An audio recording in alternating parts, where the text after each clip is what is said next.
Hello friends, welcome to English Shorthand class. Ready? 1, 2, 3, start.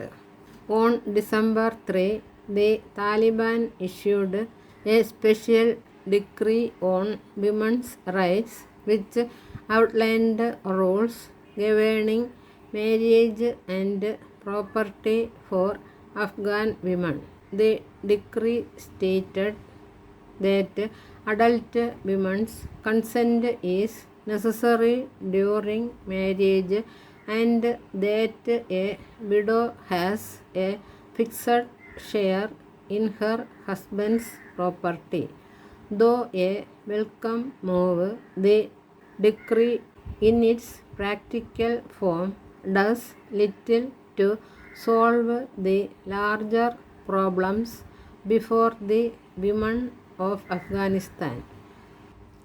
For instance, at no point does the decree explicitly talk about the widespread issue of child marriage that has been prevalent even before the Taliban came to power and continues to be an issue of concern for the international community.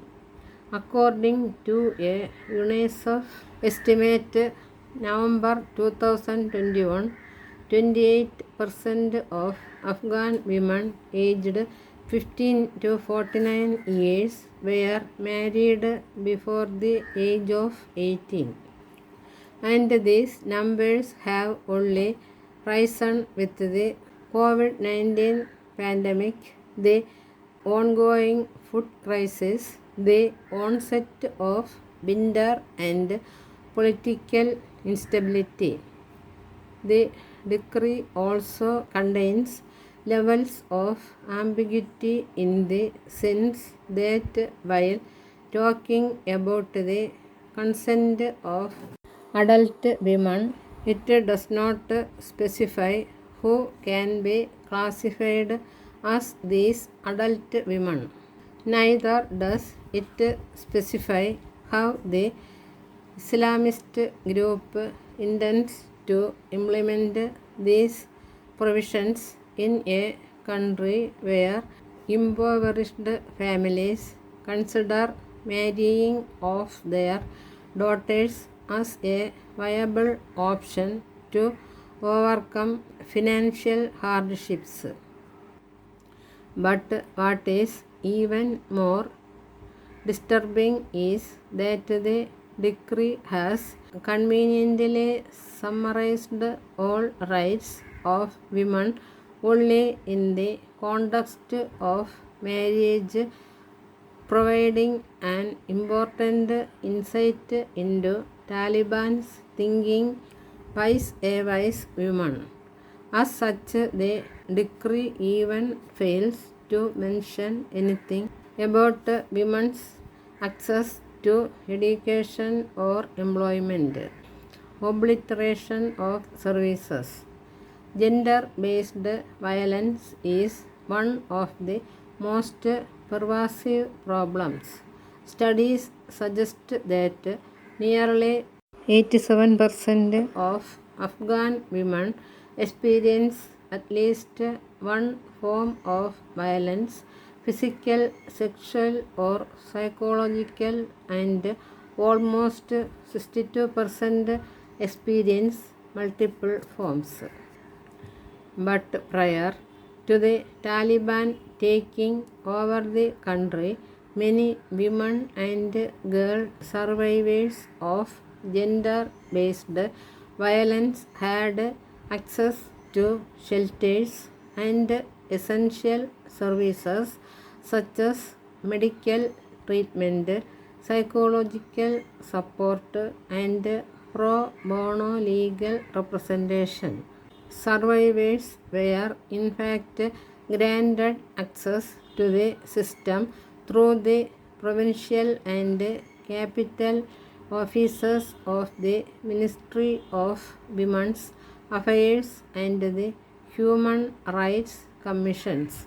And even though these systems were not entirely perfect, they did assist thousands of women in Afghanistan each year.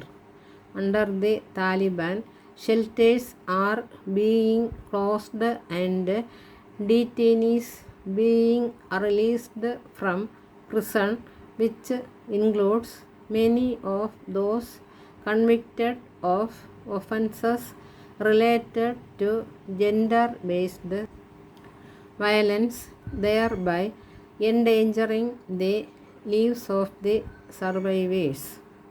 The Taliban's new government has also replaced the Women's Affairs Ministry with the Ministry for the Promotion, Propagation of Virtue and Prevention of Vice and erased the most important legal mechanism, the Elimination of Violence Against Women 2009, a law that criminalized rape, battery and forced marriage.